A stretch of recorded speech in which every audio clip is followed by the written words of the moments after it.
The Kenya government has been navigating the problem of access to the Nile River for years, and after almost a decade of futile talks to reverse two treaties signed in 1929 and 1959, Kenya and its neighbors upstream have decided to sign a new water-sharing deal that changes the 81-year-old pact that strongly favored Egypt and Sudan, the two nations downstream.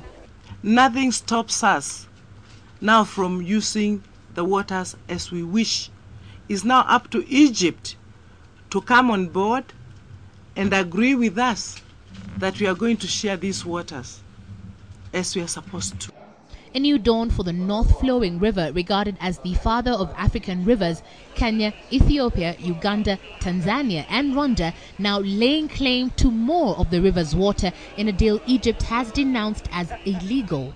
It is through such tracings of the path taken by River Nile that stretches more than 6,600 kilometers from its East African source, Lake Victoria, to the Mediterranean that the riparian states are staking their claim in efforts to topple an accord signed more than 8 decades ago that gave Egypt and Sudan the lion's share of the river. Between them, the two downstream nations can use up to 85% of the river's water, leaving only 15% to be shared by the rest of the states.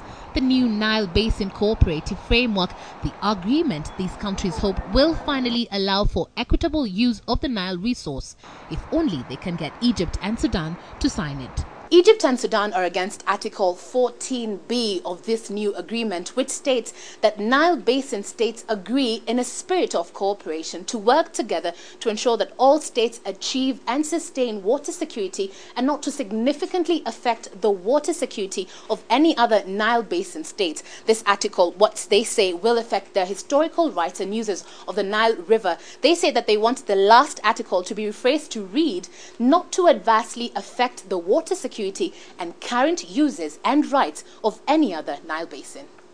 For Egypt, the altercation of this article is crucial as they are almost fully dependent on the Nile, and for a country that has the mandate to veto upstream projects they think will interfere with the flow of the Nile, it is an implication that will cost them dearly.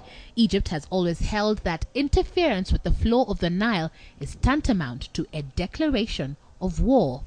We are actually saying that we'll ensure that no significant harm will be done to any of the riparian states in the use of this water. However, that is what they do not want. Burundi and DRC are scheduled to sign the framework agreement, bringing to 7 the list of signatories and potentially liberalizing the use of the River Nile. Evelyn Wambui, KTN Prime.